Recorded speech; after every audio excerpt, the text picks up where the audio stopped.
it is you made a wrong turn, Jack. You know I can help you straighten that out. And my end? What you do best. This year, when Electronic Arts first demoed the Run at their E3 press conference, you could almost hear the air being sucked through teeth as the normal pedal-to-the-metal chase was usurped by a flurry of on-foot QuickTime events. After spending a few hours behind the wheel and cruising ever eastward, we can safely say that the Run is still all about the drive. That's not to say that there isn't a story. There's a multi-million-dollar purse for whoever can get from the rolling hills of SF to the mean streets of NYC the fastest, and by any means necessary. That money might save your life as well, since you'll be taking on the role of Jack Rourke, expert driver and ower of debts to some MacGuffin mafia looking to collect. That's the impetus for driving like your life depends on it, sprinkled with a few dames and big explosions to keep that Michael Bay feel throughout. Getting from sea to Shining Sea takes place over 10 stages, each containing multiple legs of the total journey. After picking your starting car, you'll have to make it out of San Fran bullet style, losing cops, trading paint with other racers, and whatever else to make it to Vegas in the top 150 or be eliminated.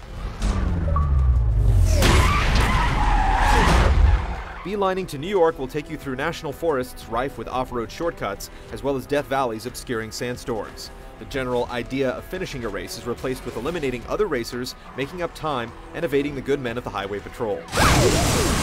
Checkpoints and time limits give every heat a sense of urgency, though you do get a few do-overs with a rewind mechanic.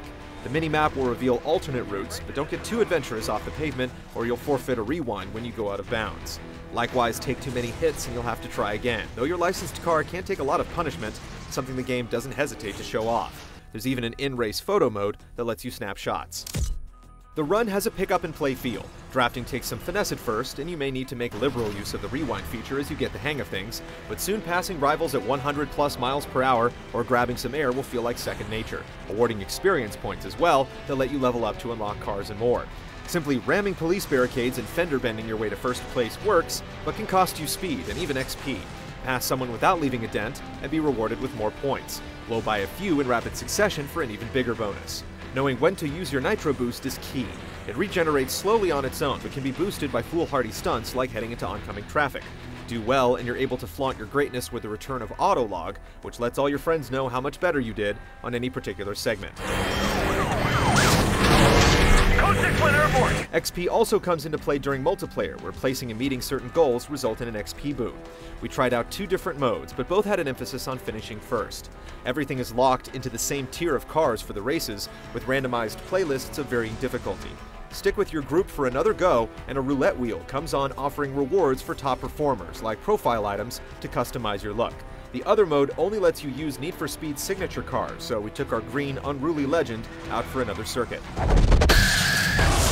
And those QuickTime events? We've been playing for hours before another extended cutscene played out, this time in Vegas. Battling cops, seemingly rabid dogs, and dodging oncoming airbound semis seemed to be the norm. But before we knew it, we had to pick a new whip and get back to the competition against the remaining 150 or so drivers hell-bent on getting to New York City. Check back at Game Trailers in the coming weeks to see more of The Run and get our final take with a full review.